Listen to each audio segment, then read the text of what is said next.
This is the 14th episode of the podcast, and this episode is Lawrence D, who asked me on Facebook to ask me some questions about my recent experience meditating for 10 days. And he's the most knowledgeable person that I know on the topic of meditation and yoga. The first and only true yogi, I believe, that I've met. And so it was a cool experience asking him about, of course, meditation and religion, but also talking about his personal life, his life on various islands, Australia, Taiwan, Fiji, and New Guinea being the most prominent. Super cool guy, great vibes, a lot of knowledge to lay on him. Hope you enjoy. Get rich quick, big bag, young cash up. Ice on my neck, that's incoming. I'm a pretty boy, I'm stunning. Super speed Sonic, I'm running. Yeah, we began. We can cut. I'm not gonna do any editing, but I can cut it certainly at the beginning. Sure. This we should probably. What is this? It's a microphone. Okay. There's a way for us to clip this somewhere in the middle here. I have a music stand. We can definitely MacGyver this as much as we need You to. want to put a book in there Sure. to make it look authentic? Yeah, nice. Nice photo of Goenka or something. Like some ambiance. This is a book my dad gave me about good Christian men. Are you from that background? Not one of my favorite reads, but it fits just fine. Good ones, as in like the ones that were good at killing. I'll tell you. I'll give you the list. Well, the one on Washington was pretty solid, but the guy, he's just really. They're. I think the people are fine people, but just it's like a very like religious book, you know. It's fine to be religious. It's fine to be religious and great, but like just the way he writes about them, it's over the top. George Washington, William Wilberforce, Eric Liddell, Jackie Robinson, Pope John Paul, Charles Colson. He writes about these people. Yeah, The but guy from writes about but these from how they were great because God has inspired them to do great things. Gotcha. You know, essentially, Gotcha. yeah. The Spirit was moving within them, and that's how America was founded. Okay. Yeah. Spirit was moving makes sense. God. You don't know. Part. You don't know about that part. Very questionable. Very questionable. Welcome to the Expat podcast, where we rip on religion. Hi. We'll be doing more of this. That's already running, right? Yeah, that's already running. Check. You want to do you first, and then I'll pop you a bunch of questions because you seem like you have an idea. I have. Yeah, I've done this. I've done this a million times. Hi, Lawrence. How are you? Fantastic. Cool. Nice. Your name is Lawrence D. On Facebook, it's actually, Lawrence it's D. Lawrence D on Facebook, but it's actually D-E-O. D-O. Dio. Or actually, the Indian way of saying it is Deo. Dale. What does Dale. that mean? Does it mean I think something? it means Not really. Dev. There's a word called Dev, and I think Dev means like a divine being. So Dude, lucky. You got a cool name. I don't know if it's a cool name. My name is Mounts. Doesn't bring me any closer to being divine. No, but it's cool. It's kind of, some people have sweet names, you know? Sure. I think like nice, short, one-syllable names they're cool. My Mounts, it's not. I got made fun of in middle school and high school for it, and it's not. I've always thought I want to meet a woman who has like a really cool last name. I might take her name. You could meet someone named Bicycle. Joel Bicycle Mounts. Yeah, there you go. Keep the last name. Do a hyphenated thing. Could do. It's a funny thing how like when you we don't know each other too well, right? I think we've met some years ago, so you could say we've known each other for a long time, but we haven't met that many times. Probably 4 or 5 times. Yeah. Does that sound about right? Yeah. About a handful of times. Yeah. And I think I met you first, I guess, at Triangle. I was trying to think about this. Yeah. When you It's were a triangle. at I used to go right when I came here. I went to Triangle a lot, first of all, but then I would play at open mic nights, and I Right. think that's where we met. That's I'm where pretty we met. sure, because I think That's you were where we also met. doing some filming there. Could have been other Triangle nights as well. I was in the back with Josh trying to figure out the sound. Yep, that's right. So I think we ended up having a conversation just outside the door, and we spent a good like 15 minutes just outside the door of Triangle to get inspired. But I have followed you on social media since then, so that's really like how I know you mostly is through social media, not through you as a person, but you as a Facebook profile, you know. Okay. Which is a funny thing how like if you know someone mostly on social media, you know, for example, your name I know as your Facebook name. I don't know Right. your name as your name. I know your name as your Facebook name, right? Sure. And I have That happened 10 years before ago. before we talk about anything else, I have to say, so on Facebook I see like you're an artist, right? You make art. You do, right? You're a photographer, a really good one. You do video editing, video shooting as well, right? I video people who are artists. I Okay. myself not exactly an Okay. artist. You also write passages on your Facebook with Sure. things about your life, General right? nonsense. Yeah, general nonsense, but beautiful, not beautiful general nonsense, right?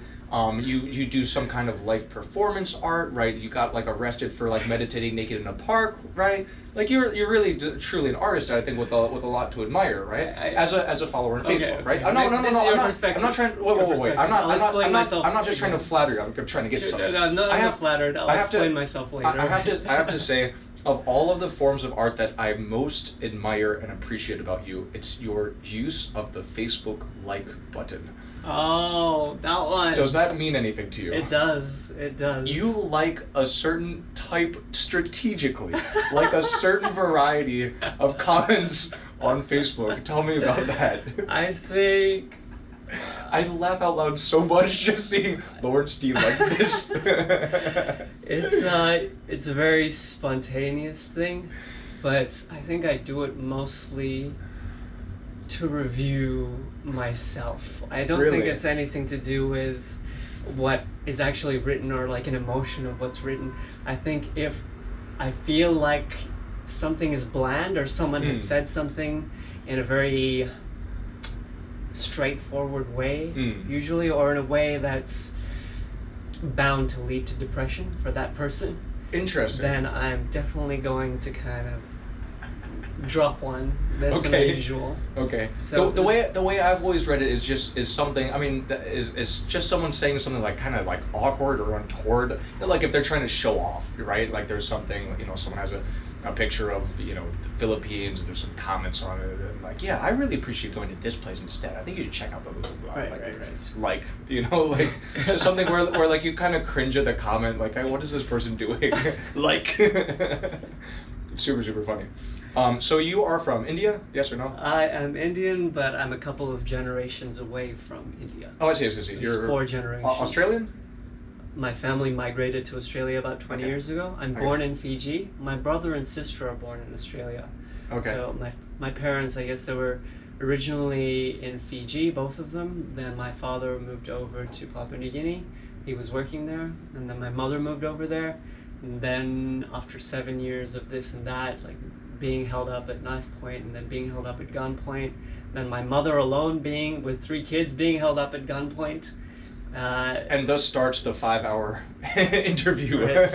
And so from there we shifted over to Australia. At least like the turning point was when my mom was alone with 3 kids and we got held up at gunpoint. So In my Papua mom- New Guinea? Yes, in Papua New Guinea. We went to the shop, like supermarket. She got held up. There's a story there, and then about 4 months later, my parents decided to go to Australia, like move over to Australia. They found a spot, they found a business to purchase there, and we made a transition. We were going back and forth, and then eventually, after a year or so, it was just basically Brisbane City. So that's where you're from, Brisbane. Yeah. Mostly. How old were you when you I were was 10, 10? 11. Okay. 11. Okay. Is that the city you identify with the most, kind of, as like hometown? I or think I've you don't been really in feel- Taipei just as much as Oh, I've for been real? in Brisbane. Okay, It's fair, an equivalent fair. amount of time now. Yeah. I met like a surprising amount of people from Brisbane, especially in Taipei. Not a lot of people from Melbourne or Sydney, which I would expect, right? I guess they're Interesting. I've bigger cities, I've right? always met Sydney, Melbourne. Never ever Okay. I haven't really run across someone from Brisbane yet. I've met people who've been there, Okay. visited, but never. I mean, I met like not that many Australians here, right? But I met one a couple years ago from Brisbane, and he was kind of like my root. It could just be kind of my focus, like when I meet from someone from Brisbane, I'm like, why another one? Maybe from Melbourne or Sydney, I forget about these people. Could be like that, but I feel like I met like a disproportionate amount of people from the city. You notice anything about Brisbaners? No, I mean, Australian people are cool.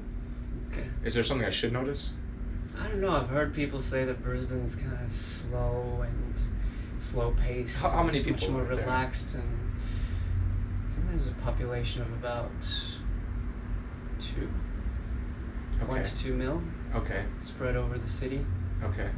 It's not tiny. It's spread out. Okay. It's over a large piece of plain, and there are mountains surrounding it, and there's ocean surrounding it on the other side. So yeah, it's an interesting place to hang. So on that little synopsis of your life, Fiji, what the fuck? Oh, I think the English people basically tricked Indians into moving out and doing like free trade in another country. Okay. So that they could earn better incomes, have a better. And by life. tricked, you mean like offer jobs or? Some of them were. Okay. Yeah, some of them were offered. I think. Kidnapped. No. Okay. Some of them volunteered. I guess some of them may have been like prisoners of the British. Oh, okay. Who kind of. And by like some of them may have been, you mean like your granddad? Like want to hide some family stories? Oh, I don't know. Like anyway, like basically the English invaded. Okay. And put whoever rebelled against them in prison. So that's. Oh, I see. We're not going out okay. and like stealing bread, this, that. Yeah. Sure, that may have happened. There may have been folks like that. But it was basically when. You mean when they invaded India? Yeah, a couple of generations after. I think they invaded in the 14s, and my family probably got to Fiji in the 18s. Okay. This is my guess. But not about that. I mean, Fiji. Oh. Like, that's a weird place to be from. Right? I mean, that's like a different place to be. I think have there are met... Indians all over. No, not about being from India, being about from Fiji. Like, have you met other Fiji people? I have, yes. You have? Okay, yeah. I think I've met maybe one in my life. Oh. You might. I didn't even know you were from Fiji, and you're the second Fiji person. Did you see Ghost in the Shell? No, should I? There's a Fijian in there. Okay, cool. Good friend of mine. For real? Yeah. Nice. But it's like not. I mean, it's an island. It's not a huge place, right? It's a small place. I think there's a population of 500,000. Yeah, that's very small. That's why I say what the fuck. Like, it's not. You don't meet people from places that have 500,000 people very often. I didn't really grow. I didn't get cultured in there. As in. My dad was usually in Papua New Guinea, so I was mostly like mother. Are they nearby? Thing. Fiji and Papua New Guinea? Reasonably close by. I mean, you still have to stop over in Australia first before going to Papua New Guinea. So I didn't really get cultured in Fijian culture, so I don't really understand the background. And there are different groups of ethnicities within there. There are different religions within those ethnicities. There are local people. Indigenous local people there. Then there were the Indians that kind of got pushed in there or migrated there. And so it's like a mixed bag. Right. And of course there's someone from China who's opened up shop there too. Sure. So the very big countries have people in a lot of places because there's a lot of people from them. For sure. Do you remember anything about like being a kid in Fiji? Anything yeah, that like struck for real? Okay. How old were you? Do you remember when you left or? I don't remember clearly the day I left. I do remember significant moments. Okay. Significant moments where... In your life or like about the place? Just in my life. Okay. Like where I realized aspects about myself or certain qualities about myself. Interesting. Where I'm able to still replay that as a third person viewer. I see. Situations where I was in touch with nature, like I had an opportunity to get out of the house because they didn't want, at least the Indian families didn't want the children, younger children getting out of the house and either being just getting in trouble or because we lived off the side of a mountain. Off the side of a mountain. We lived on a reasonably high hill, and then right at the bottom of the hill is another little stream. The stream would flood from time to time. Oh, I see. So they didn't want the kids to get out. So I was all about exploring. I would always want to get out there and go and look around. And I had a cousin, and she would kind of tag along with me. So we were around the same age. So what we used to do is, like, when nobody was there, we'd sneak out of the house. We'd go down to the river. We'd like turn over the rocks. And I had an uncle who was able to catch shrimp with his bare hands. Like, he was able to just like lift a rock, know where it was, and he went. I picked up this skill much later, but he was pretty good at it, and so I always admired him. I'd always be trying to like get my hand in there, never get anything. Man, that's like a magical memory. Yeah, so that's why like I came in touch with nature. That was like one of those moments where I was in touch with nature. Other moments were there also, but that's one that I vividly remember because I was in touch with multiple elements: water, air. There were rocks all around. There was trees all around. So it was a beautiful moment. That one kind of stuck with me right till the end. And then it's really interesting how you talk about having these memories from a third person view of yourself. Like that's an interesting thing maybe about childhood or just about memories in general, how you like reconstruct these experiences, especially a long time ago. Do you have any idea like when your earliest memory was? I don't want to like hear about your childhood life stories, but I'm curious about like what your memories are. One of my earliest would have to be we had a dog. Okay. And so I had a relationship with this dog where, you know, if something was going wrong, the dog would come around and bark at me to let me know something was wrong. Cool. So, like for example, if there was fire, the dog would be there barking. You know, not at the fire, but it would bark at me and then kind of bark like at the let fire. you know what's up. Yeah. So that's what I remembered. I remember that we lost the dog. I remember crying, but I don't have a clear memory of this particular incident. What happened, what my mom says happened, was that somebody poisoned the dog. The dog came and died in front of my shoes. Jesus, that's intense. Yeah. Huh. That's back in Fiji. I think it still happens. There are people still poisoning dogs just to get rid of them. Oh, sure. Yeah, people hate on wild dogs quite a bit. I think this is something that's kind of infuriating for me, and I'm curious about other people's experience with memories of childhood. That for me, I have very, very few episodic memories of childhood. A few. It sounds like yours is maybe similar, but I mean, for most people, I think it's similar. Like you can't remember shit from your childhood. Every once in a while, people have a lot of very vivid, like strong memories of childhood, but I think it's common that you just forget huge parts of your life, especially in childhood. I don't know if it's about your brain development or you just can't like link concepts and events together in a way that makes sense kind of in adulthood. And for me especially, I was homeschooled, so a lot of people have memories of like grade 3, like grade 4, like Mrs. Jones, like my buddy Tommy, you know, he just moved in, and I don't have any of that, right? It was just for all of my school just kind of blended together, right? And I don't know how that's changing, but it's just something I'm curious about. Papua New Guinea. Lots of Can good we go there? memories there. Cool. Lots of good memories there. I think I went to an international school.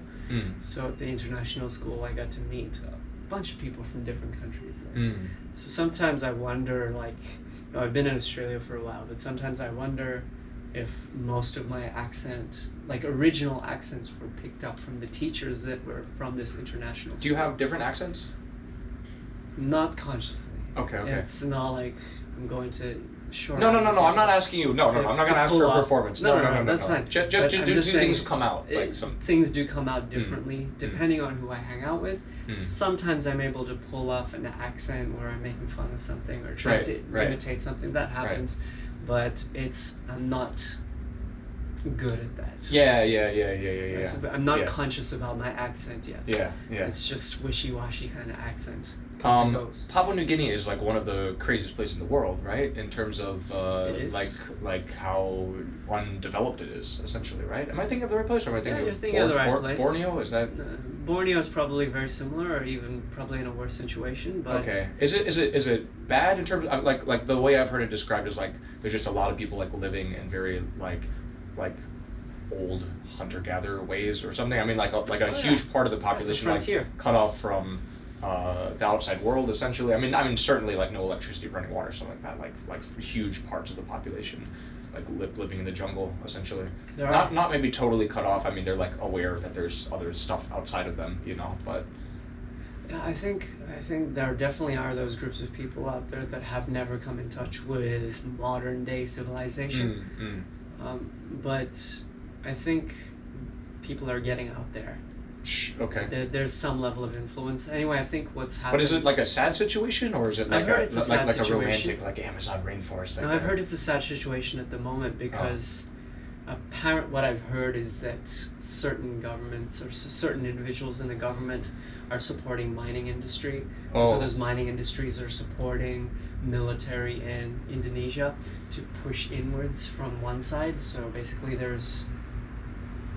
the Indonesians are coming from this side and basically wiping out or cleaning up whatever mess or whatever's left over, and what's already on the east coast is what absorbs the leftover. The east coast is a little bit more developed. I see. The northern east coast, the I main see. city areas, so it's kind of being pushed down in that direction. So. Wow. That is very sad, but it's not unique. And like it seems like the story of indigenous people worldwide is just one of destruction, essentially, right? Like, I mean, there may be some exceptions, but I don't think there's many exceptions, right? Like if you look at indigenous people in every country, which every country has, right? They're like generally like less educated and like more poor, have more health problems, like less developed, you know, like they're in a worse position in almost every place that you find them. And I don't know how to emotionally deal with that. Like, especially when you look at, so like in Taiwan, for example, right? There's like, Taiwan, I think, takes pride in their indigenous peoples. They especially take pride in themselves, right? In their culture, maybe some of them keeping their language alive. And there's some efforts to like maintain their culture, maintain their languages, teach it in schools. You know, they have, you know, maybe cultural centers, maybe they'll sell some traditional products to raise money for themselves, right? And the whole effort seems to me like sort of like death. It's like a patient, someone dying of cancer, right? Like slowly and horribly, right? Where they're trying to, you know, get some medicine that will try to, you know, prolong their life a little bit, but like the end is inevitable, right? And it seems almost, you know, I don't like it would be fucked up to say it was like merciful for like a quick end to a culture or to a person, right? But there's something. I mean, it is when you see a person die, right? And someone dies in a traumatic car accident when they're young, right? That's horrible, right? Sure. Someone's old and they die of Alzheimer's and it takes 10 years for their brain to slowly disintegrate. That's also horrible. Or horrible, right? And in different ways, right? Sure. But I feel very much the same way about like indigenous cultures. I don't know how to emotionally like approach.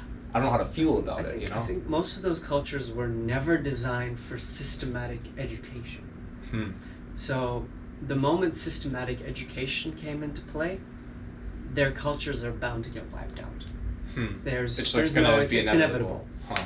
That because people are looking to work with their logical mind all the time, especially cultures that are too messed up with their intellect or too tangled up with their intellect. I found that those are the cultures that don't know any better about how to educate without, or to be able to transmit deeper levels of intelligence without having to go through like you build your way up. There's no such thing in these indigenous cultures. There's no one fixed way. What from my perspective is that they've been introduced to yoga somewhere within like the tapestry of their culture. It's weaved in there, so they lived very intensely, and this intensity is what got transmitted to different generations. Do you say yoga? Yeah. What do you mean? You think yoga. You think systems of yoga have been transmitted somehow? You mean across the world to different? Yeah, basically. People? Can you talk about yoga? What's yoga? I have a yoga mat. Is it related? That's very different. Than doing an asana is very different to understanding yoga. Okay. So basically, let's start with this. Do you know what Buddha means? You've heard the name Buddha? The dude? Yeah, the dude. Sure. So Buddh is your intellect. Okay. Dha means above. Buddha. It basically means to rise above your one who is above their intellect. Their intellect, like your analytical. Yeah, analytical, logical mind. Someone who has come above, or basically, I'll explain it a different way. Created distance from the trash can of the mind. That's beautiful. There. Someone who has created distance from the trash can of the mind does not suffer. That's the end of suffering for them. Sure, it doesn't mean that they're not going to feel pain. They're going to feel pain. They're going to experience emotions. It's all going to happen. But that's not them. They've come to realize a deeper sense of themselves. Okay. So this is when people talk about God, you know, kingdom of heaven is within, like these kinds of things that Jesus used to say. These were people who were in touch with deeper dimensions of life. That makes you separated from the intellect? Above the intellect? Basically, it brings a certain level of distance. Once a certain level of distance happens from the mind, there's room for the entire universe to flood in. And not suffering is part of that, perhaps. suffering less could be part of that. Suffering is basically an entanglement of a person to their mind. Someone who is locked up in their mind is bound to suffer. So again, these people who are enlightened, they're still going to feel pain, probably more pain than most people. But why? Just because they're sensitive to deeper dimensions of themselves. Most people will be, you know, if they feel pain, they'll be like, oh, why is this happening? Why is this happening? Why is this happening? Most people don't ask like, oh, or have a chocolate muffin and turn on Netflix. What am I supposed to do? Huh. You know, most of these people are kind of just locked up in their stress, bowl of stress, or inside this trash can, and they basically live in there. So that's my explanation of it so far. Sure, you know, there's a lot that I'm missing. If you're talking about some commonality between most or all of the world's like spiritual cultures or practices, you have to be general, of course. The general word that I can use is yoga. Okay. So, and easy examples with Christianity. Have you ever met an old, like, I used to have a teacher in the past. Sure. This is back in like elementary school. I was probably like grade 6, grade 7, and he told me that as people get older, they're introduced to certain ways where they're able to reduce their breath and leave their body in a graceful manner. Okay. In a very graceful manner. To die gracefully? Yeah, basically to become feeble enough that they're able to slip out of their bodies. This is a system of yoga. In Islamic cultures, because they were so distant from each other, most of these cultures were so distant, you know, there would be groups of people here, groups of people there. Right. And it would be difficult to meet up, so they would always, you know, you'd have to cross the desert to meet people. So the simplest system to introduce people is learning how to bow. So in Islam, their yoga is basically their prayer, their system of prayer, or they're going down on their knees, then they go down into a pose, then they come out of the pose, then they, you know, put their hands together. This is a system of yoga. In the same way, with cultures like what's in Taiwan, there's a lot of hunter-gatherer behavior. Their systems of yoga are weaved in to that particular culture. To hunting and gathering? Hunting and gathering. Okay. And so these are, let's say, religious practices. Why are they yoga? Because they're systems of yoga designed to distance people from the nonsense of their mind, basically. I see. So some kind of practice that helps in that process of aiming towards something Buddha-like, something where you're rising above whatever you want to call it. Sure. Any practice that achieves that goal would be for you basically a system of yoga. Just a little bit of distance from the mind. That's all, or just a little bit of distance from the trash can of the mind.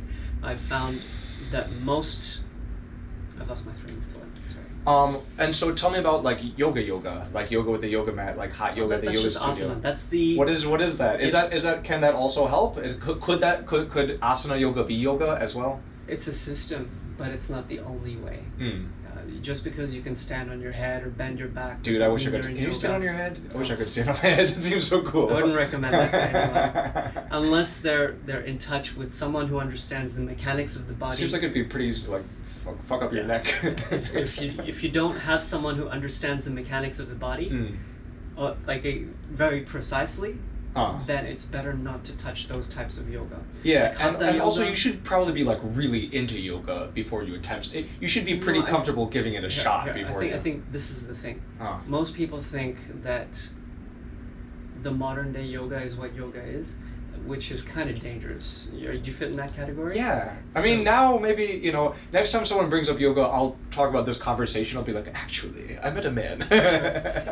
Most people don't talk about upa yoga. Have you ever heard about upa yoga? It sounds like a Disney cartoon. Upa means sub or pre-yoga. Oh, okay. Interesting. So this is a system of yoga that should be the foundation of all other yoga.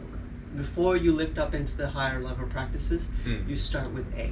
I think 释迦牟尼 for Buddha, that system of him with his legs crossed in holding like a certain mudra, or he touches a certain finger, whatever it is, that is a system of asana. Okay. It's the easiest system of asana. And asana, briefly, is just the physical motions Posture. you go through of... Okay. A form of posture that works towards elevating consciousness. Okay, if you're able to sit still for a certain period of time in that posture, and you're able to create a little bit of distance from the nonsense in your mind, there's room to breathe. And once there's room to breathe, there's possibility for knowing deeper levels of spirituality.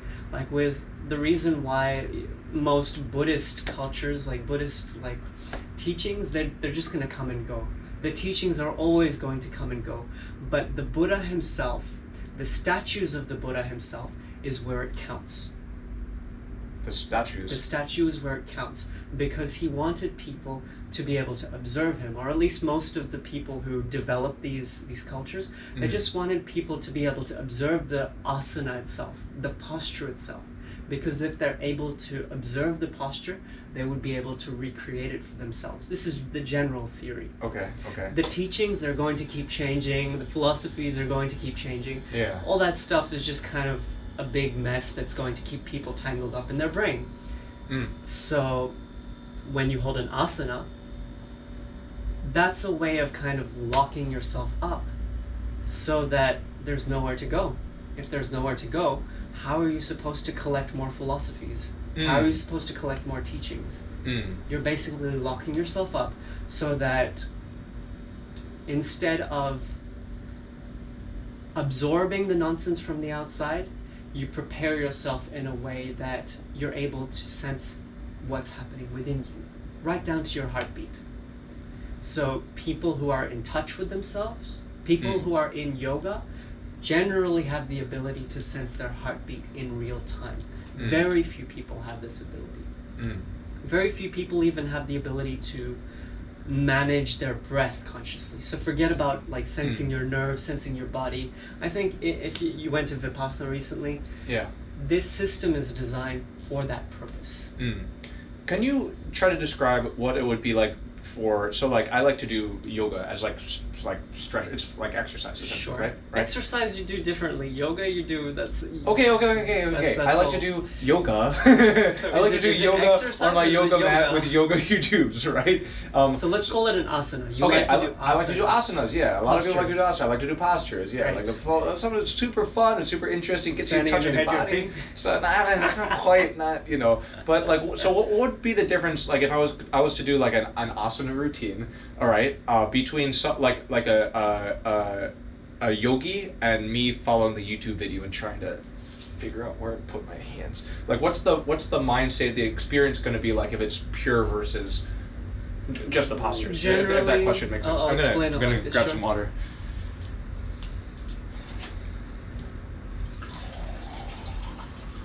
Okay, do you need some water? I have some. Alright, cool. Generally, a yoga teacher, someone who understands the mechanics of yoga, understands the mechanics of body, will not introduce you to yoga unless you are absolutely ready for it. If you do not have the ability to observe a person breathing and how they enter a pose... You're making me like very self-conscious of my body. I feel That's like. because I'm holding an asana right now. I noticed. So I'm holding an asana right now. So it's transmitting. Do you notice how it's transmitting? No, it's making me feel self-conscious. It's not the same thing.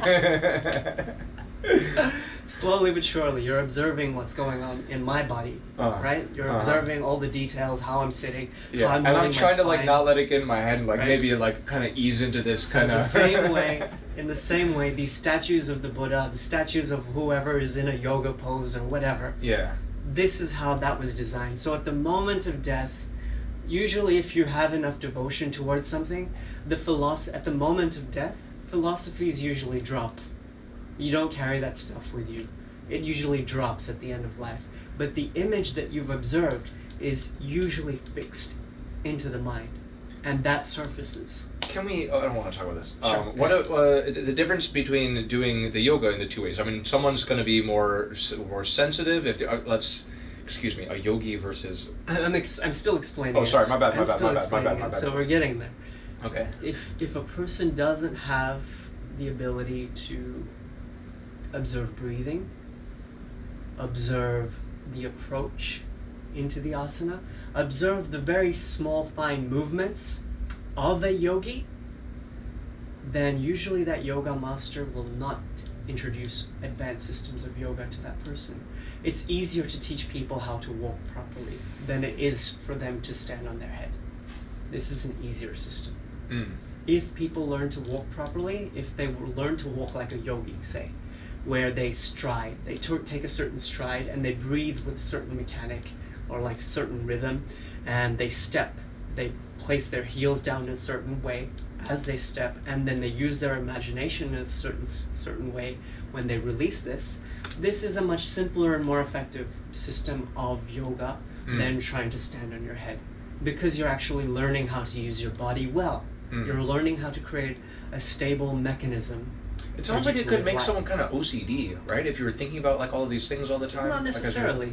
Just understand that if you wish to use your body well, if you wish to use your mind well, then it's extra important to approach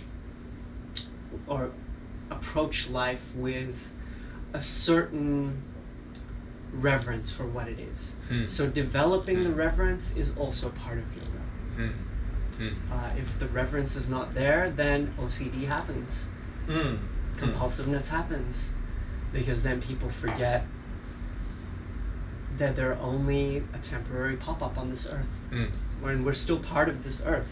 Yeah. We are this earth, in fact. Yeah. We're not from somewhere outside arriving here. Yeah. We're born here, we're going to die here, and we're probably going to return back to the soil at the end of the day. Yeah. So just understanding that you're part of this earth, and that the nonsense in your mind, for most people, is bigger than the universe itself. So trying to flip that is yoga. Learning how to flip that so that you're in touch with a deeper sense of what's around you, instead of just being in touch with what's in the mind. So true yoga has very little to do, has a lot more to do with your mind than your, what's happening with your body, essentially, right? Like, I mean, if someone is standing on their head, it doesn't mean anything. It's just standing on their head. That's all it means. That's all it means. Okay. It means they've gotten good at standing on their head. Maybe getting a blood clot eventually, if they're unlucky. And in the same way, I mean, you're describing, you know, for like Muslim prayers as a system of yoga, right? Or hunting and gathering as a potential kind of yoga. They're right? usually weaved into the tapestry. I'm just being general about the culture, but within that culture, they have refined systems.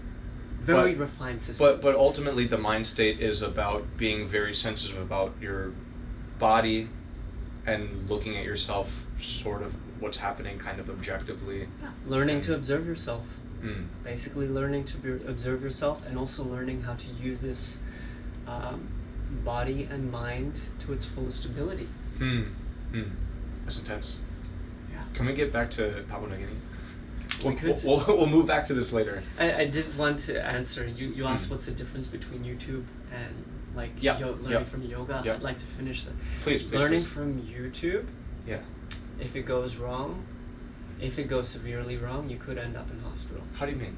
I think you've mentioned this before, actually, that you said it could be dangerous. Understand that when you create tension in your body in a certain way, if you enter a pose incorrectly, or you fall out of a pose and you get hurt, if you fall out of a pose and you get hurt, okay, maybe it's just a muscular thing, just a minor thing. But if you actually hit the pose and your body is not ready for the pose, and somehow you knot yourself up, if you knot yourself up, it's going to influence the way that your brain functions. Knot yourself up in terms of like energy, in your terms nerves? of any type of, if there's like a misinformation going from the lower part of the body or any other part of the body up to the brain of any sort, whether it's because of muscular tension or because of like a disjointed bone or something like that, or because like of some sort of twist that may have happened within the body. If it happens like this, just understand that information from the nervous system is not going to go to the brain in time, and it's not going to return from the brain back to the body in time. And even more severe than this, if along the spinal column, if muscles get twisted up, just understand that the glands in your brain that are releasing certain chemicals are not going to function in time. So when you should be relaxed, you might not be relaxed. When you should be responding with a little bit more clarity, you might not be responding with a little bit of clarity, just because of the tension that's being created in the body. This is my understanding of it. This is a personal experience because I've been injured. I see. What happened? Somebody hurt my back. Somebody intentionally damaged my spine in a way that it's twisted up part of my spine in a way that it's both compressed and it's shifted. You got like attacked? Yes, somebody lied to me. Okay. And said that, I don't want to blame people, but no, there's what a happened? longer Tell me story. what happened. Yeah. So my wife invited someone who said that they were a massage therapist. I'm going to try and keep it clean. Oh no, dude! I know massage therapy can fuck you up if you're doing it wrong. Right. Yeah, it can. That's why you need like a license because you can like hurt people. Yeah. Of course. Yeah. So this person came with the idea of hurting. Oh, intentionally. Oh, like they knew what they were doing. They weren't doing it out of ignorance. So they were doing it out of malice. This was like my wife at the time. She was seeing someone else, and these group of people were a little bit dangerous, or wanting to be a little bit dangerous, wanting to be cool at the same time. So I was in that type of situation where I was not financially well. Yeah. I was taking care of a child. My back was already hurting from carrying our child. Okay. I was 95% single dad at that point in time because my wife decided to ditch me. I see. And so I was going through a lot, and I didn't have support from my family. I didn't know how to communicate with them about this. My mother... You were in a dark place. My mother took advantage of this, and she was kind of pinning me down for this. Wife took advantage of this, and she was pinning me down for this. And then I started looking at options for meditation. And I ran across someone that makes sense, that made like clear sense to me, or that I felt like was making sense, was going to make sense, even if at the time they did not make clear sense. What at the time, do you remember what appealed to you about them? The intensity. Okay, cool. The intensity. Okay. Because even now I know that even he talks about this, that person talks about this, even though what they're saying, the teachings they might be giving, whatever, irrelevant. That's just going to come and go. It's the quality of how a person holds themselves that's going to count. And that's what's been transmitted to me. So I was very unconscious about They were this. a meditation teacher, or? Sure, they do types of energy work or whatever. Not an energy worker, definitely a yoga master. I see. And was it that you just really wanted to go hardcore? You wanted to do this? No. Oh, why the intensity? Or just that was his intensity. Oh, okay. I was only looking at it through a screen. I knew that he was making clear logical sense. I see. And I wanted to know why. Okay. And that wanting to know why is what kind of locked me up. So after a couple of months, you talk very abstractly about these things. I don't really get what you're saying. But please continue. I guess it's very illogical nonsense. The logical part of the mind won't get the illogical part. Okay. So after listening to this guy, he would make a little bit of sense. You met him like IRL, like no, I was just looking online. Oh, and cool, I was listening to this stuff. I see. Okay, cool. I think eventually we'll talk about him. Sure. And sure. And so I was listening to what he was saying originally, and I thought, oh, maybe this is going to be like some type of solace that I might be able to feel better about myself. He says nothing to make anyone feel better about themselves. He's just open and honest about talking about life the way it is, or at least the way it is according to him. Okay. And that makes sense. And it made sense to me because it reverberated with me. Because what's some of his themes? Is it like kind of doom and gloom? He talks about relationships. He talks about understanding a deeper sense of yourself. He talks about learning how to come in touch with nature, learning how to come in touch with yourself. Sounds like these are positive things. These are all basically keys he planted in my mind.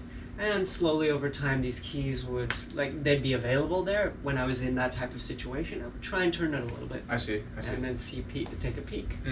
That's basically how it worked. And then eventually I started touching the flagship meditation, the short flagship meditation that they had, and I started realizing that my mind was a trash can. It was full of nonsense, and people were hating me for it. People were able to take advantage of me. I was reacting to people, reacting to my child, and eventually... That's dangerous, right? Yeah, it's very to dangerous. have a parent-child relationship like that. Yeah, it's which I very guess dangerous. the vast majority of them are like that, but Many of them are. Yeah. So it took me a while before enough sense, like he was able to communicate enough sense, just through YouTube, like I was just watching YouTube, for it to start making a little bit of sense. And then I started looking at the practices, and then I came in touch with Upa Yoga. Okay. And just around the time I came in touch with Upa Yoga, pre-yoga, sub-yoga, yoga, is when my wife decided to bring this person to the house. And I said, okay, let me see what it is. And my wife's mother was there, so he did this to her mother first. Okay. And I said to my wife, I said, you know, this is really dangerous stuff, right? You mean you were witnessing it Yeah, I was and saying witnessing this it. is... Yes. Okay. And I said, you understand this Y'all is are playing really with fire right dangerous. now. Yeah, yeah. Basically like that. And because I heard how important the spine is from the person that I was listening to. Okay, cool. So- Good. When I went for this, I already figured it was either this or they would try and do something worse. These group of people. They Okay. would eat. So basically I took it as it was, took the injury that they wanted to put upon me. I just have to say, without any Sure. context, right, without any specifics about what's going on, this sounds like crazy talk. Sure, right? it does. This sounds like some guy like came and cursed you, you know, like put the voodoo Sure. on you. This is someone who's really It's like trying like to like mess like a up my like a body. like a voodoo gang like cornering you, the offer you can't refuse. Could be like that. I don't want to call Might it like be. that. They're into whatever they're into. That's their Uh-huh. business. It's not my business. I just wanted to have a healthier and better life. And I wanted to have it with my wife, and it came to a situation. And you were not in a place in your life where you could think more broadly and expansively I was about what was not. going on. You were in I was a not. in a narrow-sighted, dark place. Definitely, So, I was not. And it hurt. So can you describe what happened?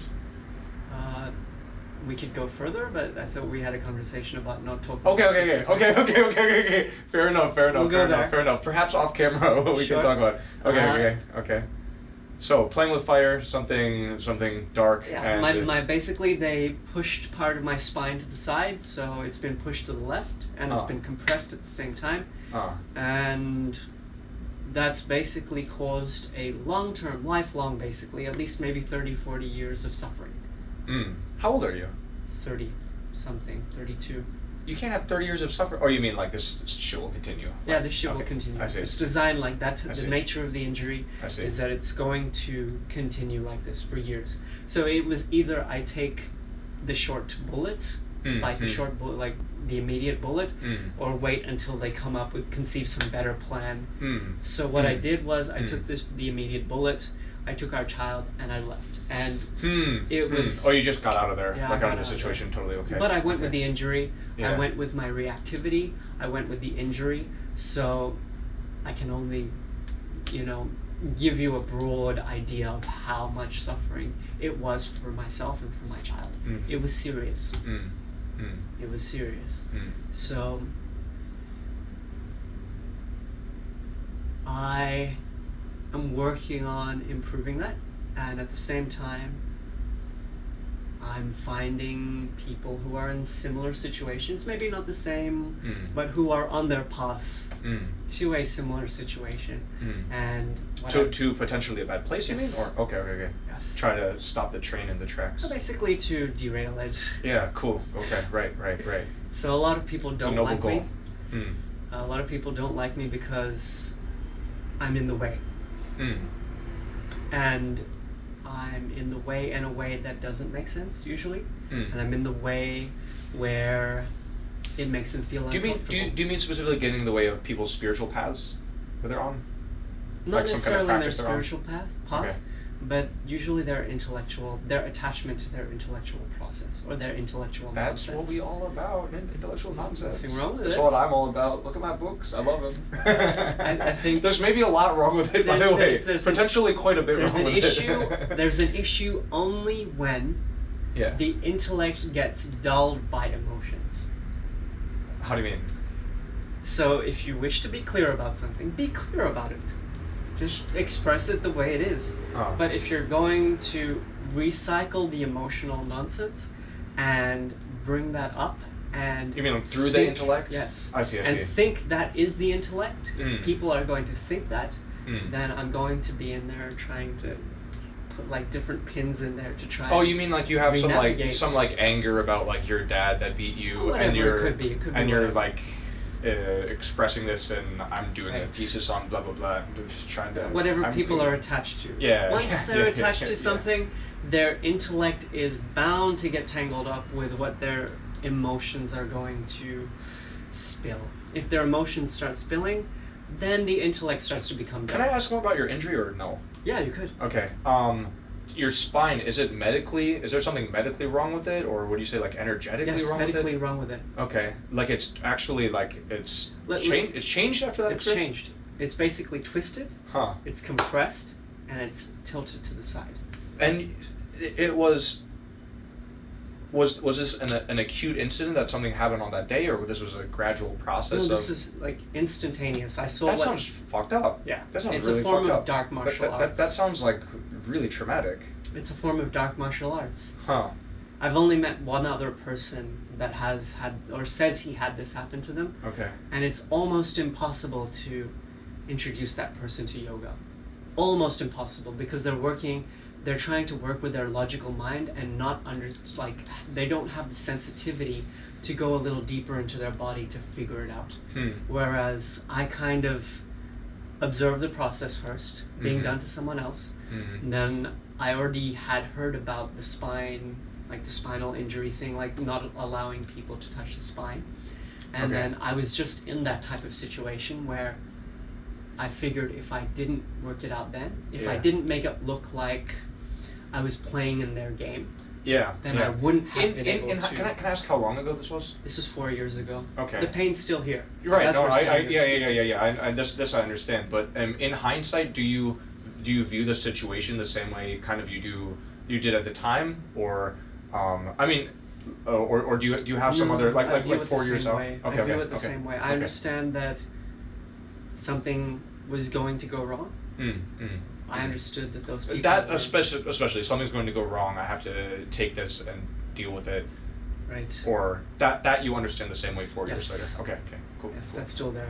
I have a scoliosis. I also have a fucked up spine. Yeah. But it's like I don't know if it's hereditary or it happened essentially like during puberty.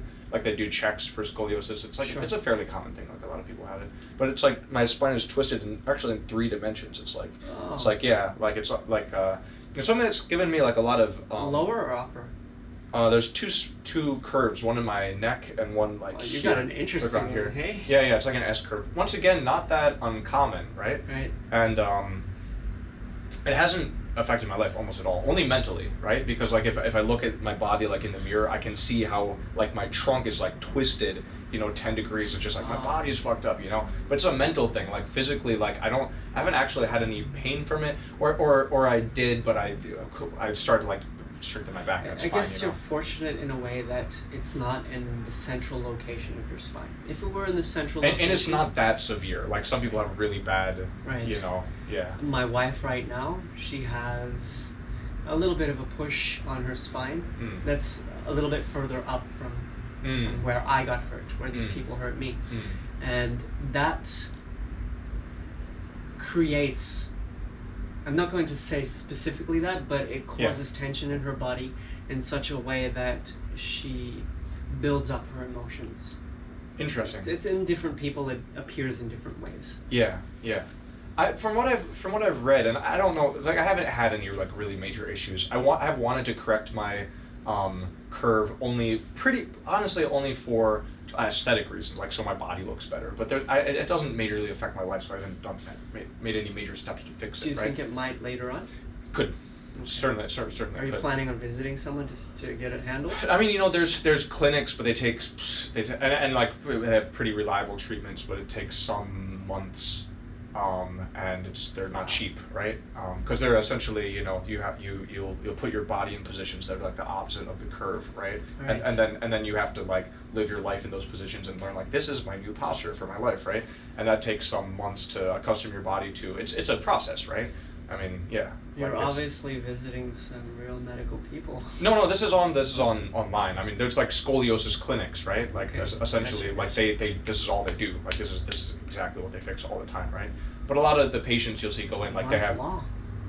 Yeah, it has to be, man. You can imagine, yeah, changing the curve of your spine. Mm-hmm. Like that's not something that happens quick. That takes a long time to teach your body how to be different, right?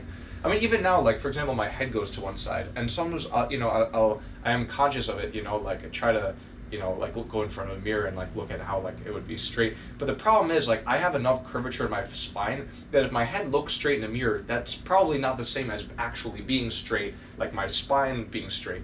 So like I think I would need like professional, help for it. But in any case, this aside, I've heard that a lot of spinal pain, because back pain is super common, is from inflammation, right? So there's not a lot of correlation, for example, between scoliosis and back pain. You think if your back is curved, of course, you'd be more likely to at least to be in pain, but I guess that's not the case, right? There's people who have scoliosis and back pain, and they assume they're related, but a lot of it is like inflammation or other issues. Stress, yeah. Not necessarily the actual spine itself. Now, intuitively, I've read that. Intuitively, that doesn't make any sense to me, because it seems like obviously like non-normal body is going to cause some issues, right? Like I do have like the two sides of my body are different because of this. Right. Everyone. Yeah, exactly, right? Exactly, everyone, yeah. But I can like go to the gym, lift weights, everything, it's fine. So I feel it's not a big thing. Just curious. I've been visiting a person that understands the mechanics of the body much better than me. And he's able to release a lot of the stress that's been created in this location in my spine because of this particular injury. The nature of this injury, I'm not sure if it happens to you, the nature of this injury is that even if you fix it in one location, you live life a little bit, it's bound to get locked up in a different location. So it evolves, it transforms, and there's no end point for it. Well, because I imagine, like, if you, for example, if your spine is shifted, right, and you were to, like, all of the muscles in your whole body are used to that shift. All of the nerves in your body are used to that shift, right? So the bone itself, if you were to, like, let's say, make it straight, well, now all of your other muscles are, like, out of whack. All of your nerves are out of whack. Like, this is a permanent change to your body, right? It really takes time. Yeah. I think in my body also there's acid building up around certain muscles. So certain muscles have, like, whatever it is, you know how you work out, there's that folic acid, what's that called? I know what you're talking about. I don't know what it's called, but I know what you're talking about. It builds up there. You got acid, yeah. And it kind of tenses up on certain parts. So with my body, it's building up in a certain location, causing a build-up of tension in that location, which leads to other issues further up on the spine and in the legs. So this is how, at least I've observed it for myself. I'm able to pinpoint where issues are. Are you able to pinpoint where issues are? Yeah, x-rays, yeah. Okay, only by x-rays? Yeah, and I mean, I live with the back, I know pretty much where, but the thing is I don't have issues. I can't pinpoint, I don't really have, I have some muscle imbalances. That's the biggest thing that I really notice. Yeah, it's not a big issue though. Like, I mean, it's an issue for me when it starts to affect my life, right? Is this making me sad? Is this affecting my work? Is this affecting my relationships? I thought this was not going to be a big issue in my life. I really thought it was not going to be a big issue. I thought it would go away after 3 or 4 years if I just left it. But yeah, no. It adds up. And it adds up in such a way that I've seen people get into a wheelchair.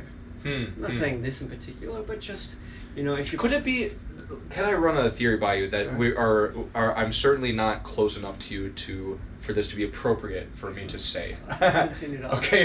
I don't mind it. Okay. Could it be that, like, so I know this guy, for example, that he has constant issues with his body, right? I mean, he's essentially, like, very nervous. I think a lot of social anxiety. He has like major digestion issues because of this, right? But also Me too. posture issues. He can't sleep. You know, it gets to his head. You know, and this affects his life in every way, right? This is like employment issues, school issues, relationship issues. Like, Okay. but something he's very, very intent on. You know, changing his diet, finding new ways of therapy. You know, new things online to try to figure things out, right? And I don't want to judge. I'm very lucky to be healthy, right? Despite like my poor choices in life, like I think I'm pretty much healthy. I'm pretty much fine, right? And for me to be judging people who are not fine is wildly inappropriate, and I do it anyway, right? I wonder sometimes if the obsession with your body, especially if, for example, you are focused on becoming very sensitive to things, really feeling your body. This was something in the Vipassana course. It seems like, I mean, it was the start to obviously a very long road of being able to like feel everything. Usually an introduction. Yeah, it was a short introduction to the art of like feeling everything in your body. You know, the talking about like the layers of your knee and, you know, your heart palpitations and like, you know, I mean, he said at some point if you can feel sensations all over your body, then you got to start to delve inward, which I did a little bit, you know. See, I think this is where I'm saying if you did it for a long time, you could start to feel more shit. Okay, like okay, I'm not saying anything else than that. You can feel more shit if you focus on it a long time. I feel like look, wait, let me get to my point, and then you say right. I wonder if this is a form of another form of obsession. You have to admit, it certainly could be. The need to be well, to find the solution, the magic bullet, the magic trick. Of course, absolutely. Instead of like living life and like stopping obsessing about your body. I absolutely agree. This is kind of why I veer people or try to discourage people from going to Vipassana. Is for this reason. Really? Yes, okay. Because when it was originally introduced, it was introduced to people who were in situations, they were with families, they'd be doing this and that. They would approach it when they had time. Yeah. And they would delve with it. They would just kind of like touch it, dabble with it here and there. Yeah, it's 10 days. It's enough to get the intro, but it's not. There are more effective processes where you don't need to sit for 10 days straight. 10 days was too much. For 2 hours for sitting, or 3 hours for sitting. Fucking too much. And I really feel like I would have gotten 80% of the benefits in 3 days. I could have gone after 3 days. I mean, there's nothing wrong with taking your time to develop that sensitivity and organizing the body in such a way that it is both effective and sensitive. Whereas in their situation, what they're trying to introduce is usually for people who have become compulsive, who are wanting to look for a change. It's marketed for like they understand people are looking for this. Yeah. So when people I think it could be bad for some people. If you had any kind of mental issues, that's not. Pops up straight away. Yeah, you don't want to put someone in a room for 10 days. Pops up straight away. I've heard like terrible stories about it. So this is why I don't recommend it to people. And I mean, in general, I don't recommend drugs as a solution for anything. Yeah. Unless you have an issue specifically. And you know this drug will fix this issue. You have professional guidance. Then you can look at it. Yeah. Then it could be resolved in a particular way. With dimensions involving life, especially human life, it's extra important that the tool is tailored for the person.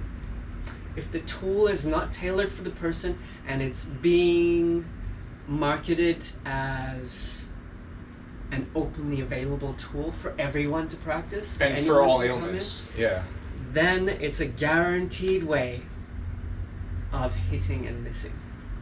Guaranteed way of hit and miss. And if something goes wrong, it could go severely wrong, and they're not going to care. They're just going to ask you to leave. They're going to say you're making too much noise. Now, who picks up the pieces? From what I observed, I think probably it's not super dangerous if you don't have any issues. I wouldn't think those 10 days would be super dangerous if you didn't have any issues, right? But if you did have issues, and a lot of people know they have issues, could be latent stuff, you know. This is what got me the very first day. So they said you should take it said when you arrive you should talk to the teacher if you take any medication. and I've taken medication to sleep for years now, Xanax, right? Some like benzos, right? Which is bad stuff, and you shouldn't take it. You shouldn't get near it. But I've been taking it for some years, right? And I've in the last couple of months like weaned myself off. You know, they just hand it out in Taiwan, right? It's like there's like a big culture of it in Taiwan where you go to a doctor and you know, it's something like a third of old people are on these pills, right? That like give you brain damage and cancer, you know. And so I've weaned myself off, and I don't take them anymore regularly. But I was going to this new place; they don't have AC. You know, I figured, especially if I'm meditating all day, I better sleep. Like that's pretty important, you know. So I go to talk to the teacher, and I say like, because they said as part of the process, if you're taking any meditation, let the teacher know. Okay, fine, I'll let them know, right? So I said, taking these things. He said, stop. I said, okay. He said, like this is a crutch that you're relying on, right, to you know, to fall asleep at night. And this is true, right? And I have realized this, and over a period of months, I mean, a year and plus, I've wanted to quit, and over several months, I've weaned myself off, right? But he didn't know any of this, right? So he was right, actually. It's a crutch I rely on, and I should stop taking it. He's correct, but for the wrong reasons. Because if you take, he doesn't have any idea what I'm taking. There's some pills, including these, you stop them immediately, you have seizures, right? Like he's not a doctor, you know, he's just telling you this, okay? Right, and if that's just how you run your course, like that doesn't seem safe, you know? Not at all. And then he was asking about my other meditation practice, and I've had some like really powerful, especially I got an app recently, it's called Waking Up, this guy Sam Harris, who does... I was introduced by Frank. Who I think, I don't know what this style is, but it's some kind of Tibetan meditation, and I think some Vipassana as well, some similar things, but he has a range of different techniques that he teaches. But one of the most powerful ones is his insistence on dissolving your the center point of your consciousness, that you'll be like doing visual meditations or auditory meditations, and this thing he keeps coming back to it is like, fine, you're looking at the sky, what's looking at the sky, look for that, what's looking at the sky, right? And you know, you're able to, the ideas you realize in a moment, like, it's all fake, like there is nothing looking at the sky's just there, you know. It's not like, it's like I am here looking at it. Or the same thing about sounds, right? They're coming in, and it's like, okay, what is hearing that sound? Is there a thing there? Is there? If so, where is it, you know? And it's just this simple like mind exercise that he adds to a lot of his meditation, but it's made me have some crazy experiences, like moving through my day, I feel like I'm like, my head's floating around, you know. Are you in touch with your past lives? I don't believe in that. Okay. Just curious. But these meditations, they're like very accessible. They're like 10 to 20 minutes long. I do them, you know, once a day. And I've had some weird experiences just based on this little bit, you know. Like I want to go to the Sam Harris's 10-day course, essentially, like, because this guy seems legit, you know. Where I've had like, and once again, I don't believe in any of this shit. Does he talk about past lives by any chance? No. Okay. He doesn't add any environment. religious things at all. It's only the practice itself. You know, it's Right. only like, Good. what do you observe, that's it. Like, keeps it that. It's not going to be accessible to people otherwise, right? In fact, that was a big problem I had with the Vipassana, because they say it's non-religious, it's a technique for anyone can do it, doesn't matter your religion. It's Buddhist! They have Buddhist lectures, they're talking about Buddhism. They have the lectures there? Yes, it's the guy going. I mean, the whole thing is video recorded. But Goenka, he's a Buddhist, and that's how he views the metaphysics of what's going on, right? Sure. It's true, the techniques itself, to look at your breath, yeah, fine, it doesn't matter, right? But you're talking about like what are the sankaras, like on your soul, how they're being like lifted off. What soul? I don't know. I don't know what it's just stuff, you know. Yeah. Where it's like it's fine if you're religious. It's fine if you're not religious, but don't lie in your marketing. Like, tell us what it is, please. A Buddhist meditation course. Okay, that's a little bit better. But the teacher, so I told him about that I told him, like, yeah, I've like tried like some techniques. I've been doing this for some years, including the technique they were doing there. There was a shorter technique, 1 hour body scan, that I've had powerful experiences with. Just a recording on YouTube, and you follow the instructions, you lay down, you don't even have to sit up, you just lay down, and the like energy in this 1 hour body scan has been like crazy, you know? And so I tell him about this, and he's like, intense or crazy? Intense. Uniquely powerful physical sensations. Yeah. And he was like, these things don't work, you know, these won't get to the root of your issues and your suffering. I'm like, dude, like, this has been changing my life, like, how are you telling me this about it? So that's like turned me off, like, the first thing. This was on the first day of the course. You know, I've found, so I'm not going to talk to this guy anymore. I found people who get into that sphere. really dislike when I talk about it in a negative way. So basically the principles of what they're teaching, which is peace, relaxation, you know, just being observant. Yeah. All this bullshit goes down the drain the moment I say that stuff is really good. What they're talking about, what they're practicing, is not always an effective tool for everyone. If they hear this, they're going to say, "Oh, how do you know if you haven't been there?" They're going to become defensive. It's religious. That's what religious people do. So it is religious. That's where I kind of got mixed up, because Vipassana originally has nothing to do with any type of religion. It's basically a system of meditation. Whatever religion you are, you can practice it. If you're an idiot, you can practice it. If you're the most intellectual person in the world, you can practice it. You do X, Y, and Z happens. This is how it should be.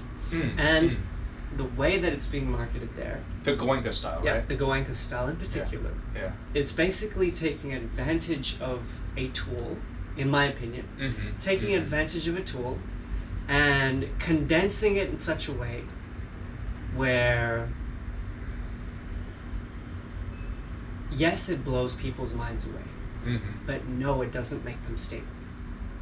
Or no, it doesn't bring them any closer to being a little bit more stable and more functional in life. Yeah, maybe and that's what counts. temporarily. That's what counts, is how are you changing your actual life. Right. That's what matters. So, yes, to a certain degree. Maybe there's some temporary experience I just of felt really bliss, joy. peaceful at the course. It happens. If the body organizes itself, if the energies organize itself, sure, there's no reason why the brain won't produce the chemicals if someone is orientated in a certain way. Yeah. You can do it by standing on your head if you really wanted to. Feel some blood And it's a moving much around. more, you won't need to like sit there for like 10 days in a row. Yeah. That was the biggest thing. I felt like it was good, but geez, it was too much time. Like, it was too much, dude. It's too much. Let me see if this is still. Yeah, 27%. 27. It's always the battery, not the memory card. Full. My card's already full on my This the audio here is really decent. Yeah? It's like I'm just really surprised and well, that's the reason I bought it actually. We're kind of closer to it. If it was over there, it would have been different. Yeah. But even I've recorded stuff outside, and it has like audio isolation. So even if there's like wind or like background noises, it does really good. There's like 6 cameras on it, some kind of wizard 6 mics technology. Or 6 cameras? Oh, I'm sorry. 2 cameras, 6 mics. Yes, for the audio. 2 lenses. Yeah. It's very, very, very decent. I do certainly have mixed feelings about the course. I don't feel just one way or another. But this is one of the biggest reasons I would recommend it to people is, let's pretend that you meditate and you want to get a bit deeper in meditation, right? And you'd like to do it in a way that there's no distractions. You'd like to do a silent retreat, right? You'd like to have people help you out so you can focus on the work, right? And have nice vegetarian meals. You want it to be in silence, in a beautiful place. You maybe don't want to pay for it just to maintain the purity of the practice, right? You want to make sure they have like gender separation. I was rooming with an American guy who was a monk in Burma for a while, and he said he's done a lot of different kinds of meditation retreats, and he hates the ones in America because there's like girls there and it makes it hard. He was saying is that makes it more interesting. It's a challenge. Don't think about that. But I'm saying, like, there's not many places you can have an experience like that. Like, what choices do you have? Well, Goenka Vipassana, there's 100 centers around the world, so they offer that experience, and you have to, if that's what you're looking for, it's accessible. Nothing you can go do it. Nothing wrong with it. I if I was designing a course, it wouldn't be like that, but I'm not gonna design a course, and I'm not making 100 centers around the world, so I appreciate that they're out there, appreciate they're doing that. Sure. Some of the people, not all of them, many of them that I have met that have been to Vipassana, they're still looking even after 10 days. The Buddha got enlightened after 7 days, and he got enlightened sitting under a tree. That's the on Buddha. A full moon. We're not all Buddhas. I'm not saying he was just as human as you and I were. He's still a guy. He was not just as human. He was a little, maybe a little bit more. Right, just a little bit of distance from his trash can. Definitely smarter than me. How high do you think the Buddha's IQ was? Must have been off the charts. He must have been at least a very smart man. Enough for him to leave his wife and child. And his kingdom. Yeah, exactly. Super high. This is another thing I think it's interesting about meditation, that like I mean, especially if you bring in the philosophy of meditation, but even if you don't, I think you have to have a healthy mind for it to really work, you know? Like if you're especially if you're like mentally retarded, or if you have like some abnormal chemistry, like I don't know if you can get all the benefits of it, No, you know? if it's pathological, then it requires treatment. Yeah. You should visit a doctor. You should get that kind of thing treated properly. Yeah. If it's meditation that you're interested in learning, at least understand that meditation is just an English word. It doesn't describe the tool. There are many tools within there. Yeah, a ton. Yeah. All different So, kinds of. I think you asked me what I think about yoga. Mm-hmm. The first thing that I think when I think about yoga is the first yogi, according to the Indians, Mm-hmm. back probably 15,000 years ago, maybe even longer. Mm-hmm. 15,000 years is the average because that's when they first found the coin with him sitting in lotus position. Okay. The Adi Yogi, the Okay. first yogi. Okay. Adi meaning first master of yoga. Okay. There may have been others before that. But this is the first recorded. This is the first one that people know was, pinned. Mhm. And what he did was he introduced systems of yoga to 7 disciples and his wife. His wife would basically romp around the mountains wildly. Like, this is how intense she was. So you felt your body scan, you know how intensified it can be, right? Yeah, sure. Now imagine meeting someone who understands the mechanics of that absolutely and is able to push you to your peak. And you're married to him. Basically, yeah. Yeah. With his wife, he was able to transmit that information just by having her sit on his lap. He invited her. He said, look, for you... How's she transmitting this information? Same way you're picking it up from me. Okay. Did you notice that you went into the same asana that I'm in for a while? A little earlier? This is mirroring. This is nothing mysterious. So the energy gets mirrored. It gets transmitted in a certain way. How do you recommend I sit? Is this a good way to sit? The way that I've been introduced, if you plan to have a clear mind, a mind that's not influenced by good or bad ideas, is to basically press your left heel on the perineum between the butthole. I'm not going to do that. Not on camera now. Maybe personally later when I'm ready. Do it when you have some free time. So basically it organizes, it pushes a certain point in the lower part of your body in a way that it allows for you to be sensitive to each part of your spine. So that if you notice any slight curvature in your spine, you would be able to correct it in such a way that you could reorientate yourself. Yeah. And then once you have reorientated yourself, basically the ideas of good or bad are not important. We can openly have a dialogue about a certain topic. Maybe something terrible has happened, it's a terrible thing. Maybe something fantastic has happened, it's a fantastic thing. There's no need to say it's a good or bad thing. It's either something that's useful or it's not useful. You have a lot of faith in these techniques. It works because I'm not trying... I think it works for you. What if you take a really shitty person with just a huge trash can? They just are a trash can, speaking of the trash can, and they sit in that position, that's not going to do shit for them. This is why I'm saying it's basically like most yoga teachers won't teach it that way. They simply won't ask you to sit. Is it the same way, like if you go to like an Olympic, like a swimming coach, and you're like wildly out of shape, he's just going to be like, what are you doing here? Like, please go pretty much, away. Yeah. We cannot work with this. Usually they don't say go away.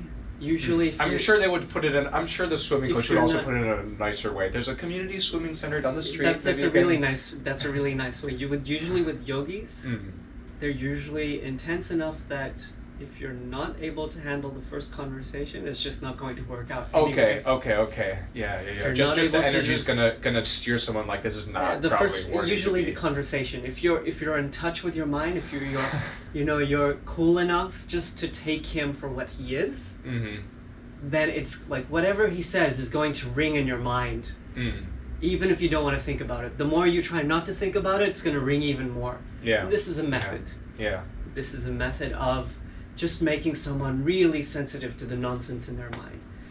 So you come with big ideas, maybe a yogi might say something that might offend you, and suddenly, oh shit, he said something that's hurt my ego or hurt my personality. And you see someone get flustered and that'll... It's just happening. So this is the first step of yoga. If you're able to overcome that, then you can look at other stuff. If that's going to, like, if a yogi says, don't think about monkeys, and you go home and you can only think about monkeys, you're not ready for yoga. That makes sense. That makes a lot of sense. So for you as a yoga teacher, you would... I'm not. No, but if you were, or if we're evaluating yoga teachers, I'm saying, would you most of what you would do, I guess, like for beginning levels, would be real simple shit. Really simple. With people, for example, like let's take someone from Vipassana. So I've met someone recently who went to Vipassana. He was still looking. What does that mean? You said still looking. Like still searching for something to help himself to become stable. Or do whatever. He's been to like 3 or 4, and he has history with other stuff. Okay. So, with this person, I suggested he look at short meditations. Okay. Very short ones. Yeah. And become consistent with them once every hour. Once every hour? Once every hour. Better be and short. It's only like 3 minutes each. 3 to 5 minutes each. Every hour is a lot of time. That's if he wants to dedicate. This is only my suggestion. I know he's not going to do it once every hour. Okay. So I myself don't do it once every hour. Yeah. But I know that I like the Muslims that do 5 times a day. That seems something like solid. That. So I'm not saying that he needs to sit there, but if he at least touches it, if he at least touches it once or twice a day, that's enough to be able to transform. For sure. That's enough to be able to transform a person. And if they're able to stay consistent for a period of 3 months, they can drop that meditation and never look at it again. Because that's going to be fixed. That's going to transmit or like carry over into their life. And if they start noticing something's going wrong, they know where to fall back. Yeah. They don't need to go off for a 10-day retreat. If you get in a habit for 3 months, I mean, you can keep that up too. Sure. And if you're doing it's a short thing. You do it when you have the time to go into it. You don't need to drop everything and suddenly enter into a 10-day retreat because you're freaking out. And then there's no guarantee that you're not going to freak out when you're there. And then there's no guarantee that when you come out of it, that you're not going to freak out. It's basically you're building a vehicle that's going to be stable. Yeah. It's designed for stability. If you wish to build it to accelerate, you speed it up in a different way, you go in a different direction. Yeah. Treat it the way it is. This is what I suggest and it's as simple as that. Like I try not to introduce people to more advanced practices unless they're ready to dedicate the time. Yeah. And I know because usually people come with their backache, their leg ache, their headache, whatever. I'll know how dedicated a person is simply by relaxing them first, physically. I'll get in there, I'll say, hey, you're do you like hypnosis or? No, nothing like that. I'm physically there, touching their body, if they allow me to touch their body. I see. Where I get there, I try and pinpoint, this is an issue here, acupressure. This is an issue here, this is an issue here, this is what you can do. For most people, that's enough to make them feel better suddenly. But I also know that if they do not find a long-term solution that they're able to use to stabilize their body, they're just basically licking the earth and taking advantage of a short-term treatment. Because I'm not like an Which is still nice. It's nice, but it's not going to cure anything. If they're not seeking consciously, like on a consistent basis, to find me personally, then I'm basically hands off. I'll only introduce as and when it's necessary. Yeah. So you don't consider yourself I mean, I guess no one would want to consider themselves. You would never seek to be a prophet, an evangelist. I mean, I've never really met one. I've never been influenced by one. I've never. Not a prophet. I should say evangelist. Someone who's actively trying to spread the word. I'm definitely not one of those. In fact, I encourage people not to do yoga, if anything. Really? That's good. That's super, super cool. You know you're legit if you say, no, don't do this shit. Especially the way it's being introduced in modern world. Yeah. Dude, I think yoga is so good. I mean, like YouTube yoga, I think it's so good. There's some really good teachers Depends online. on what Yoga with Tim, it's the best. Yoga with Alright, Tim is there we go. badass. It's so good. There we go. You dropped a name. Yeah. Man, because I've seen a lot of teachers on, like, there's a lot of people who like to do like yoga on YouTube, but like this guy, he's especially good just for like the physiology. I think he really knows the body really well. So, like, Okay. just the way that he describes, and I think you'd have to like, just the way he describes like the sensations you should feel in different parts of your bodies. There's someone who pretty knows what he's crazy. talking about. Yeah, Can I drop a name? Yeah, go. Of course. So- I'd probably write it down also. If you are looking for the best philosopher in the world, Okay. there's a guy named Sadhguru. I've heard of that guy. He's super famous for Is being he? super wise. Yeah, I mean, I've heard of him. He's probably not going to like me for having called him a philosopher, the best philosopher in the world. This guy is a famous guy, though, right? Yeah, He's the same guy. this Okay, is okay. pretty How do you spell well-known. it? Sad?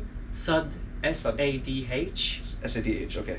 Guru, Guru. G-U-R-U. Okay. And I think the Sadhguru, I think the translation for that, or the word for that, is basically not a book-read guru. One who comes from inner experience. Not one who's been influenced by teachings and philosophies. That's why he's the best philosopher in the world. He has. Is he alive still, or? Yeah. Okay. Yeah, he's well and truly alive. I think he's got two centers, major centers. One of them is in India and one of them is in the States. And because of the virus, he's trapped in the States. Okay. That's cool. I'll look him up on YouTube. I love listening to people, especially, Sure. Like that's the issue with Buddha. He doesn't have like YouTube lectures, so it's. Oh man, I wish he did. Hey, That would be so dope. That would be so dope if you had a time machine. The thing is, you wouldn't understand what he was saying. Sure. That would be a tough thing. Sure. But I think it can be really obvious for me, and not all the time, but I think maybe obvious to a lot of people, if someone is full of bullshit just by listening to their actual voice actually talking about things, right? Because you can say a very similar thing. Do you know Osho? Yeah. Right? This is a super famous guy. Yeah. I had Spiritual playboy. Yeah. I had a friend who was like really into this guy, and she later on admitted, okay, maybe I shouldn't have been so into this guy. So fair enough. But when you listen to him, he speaks just in a way. Yes. Like, come on, man. You've got to tune yourself into a dull state. I've got a cramp. Excuse me. Okay. Sure. Yeah, just like there's a layer of bullshit you can hear sometimes, and a layer of bullshit removal. I have a little ledge over here if you want to hang. It's fine. This is okay. I'm just cool. waiting for it to go away. It's gone away. All right, cool, dope. Sadhguru. So if you were just looking for some good thoughts in your head, does he talk about just living the moment and being peaceful? No. Oh, okay. I mean, there's nowhere else to live. Is Yeah. there any other moment that you can be in? No, there's not. But that's the people you listen to, like Krishnamurti or yeah, that guy makes a little bit dude, of sense. that guy's an OG. I love that guy. He was my first like the guy that I was super into. But then Eckhart Tolle is my dude now, and I think mostly just because he's a little bit newer. He speaks like modern English. There was a Roman emperor. I think there's something of Diaries of Caesar or something. Have you heard about this? No. I'll have to find out what it was, but whoever wrote this diary, Meditations by Caesar, I think. Okay. I'm not sure exactly. I'll find the name. Whoever wrote this wrote it in such a poetic way that if you become less of your mind, the tools just open up. And Roman emperor? Yeah. Dude, I bet it was a wise dude who just put the emperor's name on it. It could be. Anyway, the writing is beautiful, Yeah. yes? It's very poetically done, and there are a whole bunch of meditation tools in the very limited amounts that I read. And I only touched like a couple of sentences. Is this an old book? I think it might be. I think it actually If it was a Roman emperor, it's may have been written by this Roman emperor, or like recorded according to the Roman emperor. Yeah. That's cool. And there's a whole bunch weaved into there. If you wish to go even further, there is Adiyogi, and he had a list of 112 scientists, or Shiva. You can Google Shiva 112, and within there's a lot that, like, none of it's going to make sense. Just understand, if you're able to understand that Buddhist practice is based on the first of the 112, of this list. The first one is the one that the Buddha wanted to introduce because it was the simplest and the most effective tool possible. We got to talk about this shit. Let me check this one more time. I think we I'm have supposed to pick up my wife around several. 6:30. Okay, can I Sure. rapid fire some questions at you not related to this? Sure. About your life. We have 6% / a few minutes. How long have you been in Taiwan? 10 years To just rip this beautiful flow of conversation, throw it off the balcony. 10 years on and off. 10 years on and off. Cool. Yep, Between mostly here, on. Here in Australia. Yep. Cool. Super nice. And do you remember? First of all, why did you first come to Taiwan? And second, do you remember what it was like when you first got here? Women, Okay. alcohol. Okay. So, four women, and when you first came here, a lot of booze. Basically women and alcohol. Cool. What was your place to go get drunk? Roxy 99. I'd go out to some of the clubs here and there, like the younger clubs. Cool. 'Cause I was young at that point. I was like, what, 23? Cool. Early 20s. How did you find out about Taiwan? Like in the first place? I know you only live on I islands, so married you have to. a Taiwanese woman first. I see. I was looking for someone to do music with. I met someone online. She Mhm. wanted to visit Australia. We met up in Australia. We hung out. Relationship was reasonably stable, not great. I was Okay. not the best But okay. loving person. Yeah. And then eventually my family had a falling out, and I decided that it's better for me to move on. Oh. So I kind of sold a lot of my possessions, packed up, and came over to Taiwan with this woman. Cool. And then we divorced eventually. We kind of split ways, and I moved on. I had a kid here, and then I divorced with that woman, and then I'm on to my third marriage. It's a lot of I'm marriages. basically a very successful person at getting married and not holding a marriage. How many more do you foresee in your future? I don't think there would be many more after this one. Okay, fair enough. How has Taiwan changed in the last 10 years, if at all? According to your experience, if at all. How has Taiwan changed? Yeah, maybe it I hasn't. think but it's it been has. slow and steady. It's Okay. designed to be a slow and steady change. And it's also been a slow change in me, an even slower change in me. I feel like I'm the person that's not understanding what's going on here, or able to understand, because there's a whole You mean new- Taiwan? It's a Taiwan whole, in general. It's a whole It's a country. whole You new can't- world to enter into. Well, you can't understand everything in a country, even a Sure, you city. cannot. Like you are doing really good if you can understand a little bit about your own life. that's about the domain that you can get a handle, honestly. Interesting. What kind of Australian person do you think would like to move to Taiwan? Seekers. Seekers. Yeah, thrill seekers sometimes, maybe spiritual seekers. If you're interested in Australia seems observing- pretty spiritual, right? Or some a very touches? laid back way, yeah. Okay. Here it's like it's all intensified. It's true. right true, up in your true. face. There's a lot of spirituality here. Right. Yeah, this It's is all up a in your magical, face. truly magical island. Yeah. Yeah. Interesting. Cool. Anything else you'd like to share about Taiwan? Yeah, I don't have this. Usually, if I what I used to do when I did a bit more playing, I'd have trivia sessions, like answer like 10 trivia questions about shit. Taiwan, stuff like that. I'd suck at that. And like about your home country, this I'm kind of. Do you see anything else? Any other future countries in your future, or anything you have your heart tugging at moving to this place I'd or like that place? to touch a little bit of the Philippines eventually. Interesting. Why?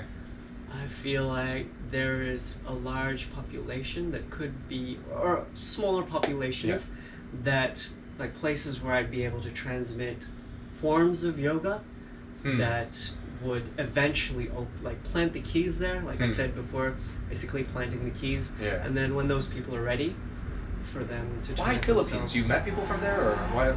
I feel it's a nice kind, like certain islands in particular. Yeah, there's a able lot to- of stuff. There's so many islands. There's a lot of Sure. different stuff going on. With these other places, it's basically they're kind of self-educating in their villages. Within the villages, they're trying to keep the people, the children, together in a location where they can self-educate, Like some and they good introduce communities. people to like Jesus teachings, like all the Yeah. teachings of Jesus. There's a lot of that. And how to be and how to this and that. So I thought, already Jesus has done so much hard work before being crucified. Why not take advantage of that and reorientate in such a way that That sounds devious. It kind of is. All religions are devious. It basically you gotta ignites. adapt the local framework to your. I'm gonna use Christian words. Ignites the spirit. Ignite the spirit. There you go. The fire in their hearts. God bless. God bless. I feel they're it's interesting. in a fortunate situation where they still have access to resources generally. They're still very tight-knit, close communities. They're very loving people. I've been to the Philippines a couple times. They were both awful. Oh yeah? Yeah. Maybe you ended up in the cities. At least Yes, the yes, islands yes, I visited, yes. they Cities, were very cities. Yeah, cities. loving places. Cities, yes. Okay, I agree. I've never with you. seen so many guns in one place. Oh? Yeah, okay. Yeah, it's Okay. maybe not the cities. I mean, that's the easiest way to control people is through like fear and violence, but Yeah. I like to touch some parts of the population in a way where they're able to get a grip of proper spiritual process. I feel like that's a country that probably needs it. I think there are many others, but like, you know, places like Papua New Guinea, they're refined in such a way. Like, if I were to go there, it would be much more challenging. Really? Much more challenging because, yes, they have faith, but then they're so grounded, they're still so recently connected with... Do you feel like they don't like need it as much as... It's designed for that purpose. Like, living in the jungles, if you're living in the jungles, you need to be designed for that particular purpose. The system of yoga needs to be designed for that. You don't go into a jungle with a city mindset. It just doesn't work. Yeah. So with those people, what's going to happen is it's going to be like a first generation of something that's completely different. And then for me to try and introduce it to them would be idiotic. It just won't work. Not on their part. Yeah. It's just that what they have, what's been rubbed onto them for generations, is not something that I'm going to rip away from them. Yeah. It's not something that I'm... Oh, it wouldn't be going to possible. be- It's just not possible in their there. soul. Yeah. Maybe... But do people that live in the woods, do they have so much shit they're thinking about all the time? No, they're It seems just like they wouldn't making be. sure that their food is handled. They're making sure that their water is handled. It That's seems like pretty much that's an environment where your body is like kind of meant to be. Yeah. I'm sure. I'm not saying that they don't have problems, but I don't think they have this particular the neuroses of modernity. You know. No. I think they're just about exploration, Yeah. and leaving their intensity in a place in such a way that if a person goes there, they're not gonna miss it. They know that like a dog's piss there. You know, it's like that. I see. Yeah. It's basically yeah, like that. They've yeah. left their energies or whatever you experience in your body scan. They've come in touch with that. By the They're in way, touch this with body nature. scan at the Goenga place, I didn't have my mind like blown too much. Like don't. Did you do Anapana? Did they introduce Yeah, you to yeah, that was the Anapana? first like That 3 is days. my favorite style. That was it's great. That was great. Yeah, that was good. Yeah. Was it like a religious, like, did they No, mix honestly, it up, or just honestly, was it was very. I was kind of pissed off that it was religious because they had so much emphasis in the marketing that it's not religion. It's just Okay. the lie. That's what I had the problem with. Not the religion itself. I love religion. I love listening to it anyway. You know. Okay. Honestly, it was very light on religion. I think they're just the teacher. He's a Buddhist guy, so he can't kind of help but. You know, this biographer, it's a Christian guy. You can't help bring out the Christianity. I think you at know? the end of the day, Yeah. as long as, like, I hope through this video people have understood that the word No one Buddha, watches this, so The I word- understand. the word Buddha actually means to rise above your intellect. Religious ideas are still part of the intellect. There's no rising above this. Yes. So Yes. if you're looking for something, at least look for a tool that's going to create that distance from your intellect. Yeah, and like you say, these tools exist in religions also, right? They exist in many different religions. forms. Yeah, There are many yeah. different forms. I think I said Shiva 112 earlier. Yeah. That was the source of most of what I've seen. Almost everything I've seen so far, I'm able to perceive. If basically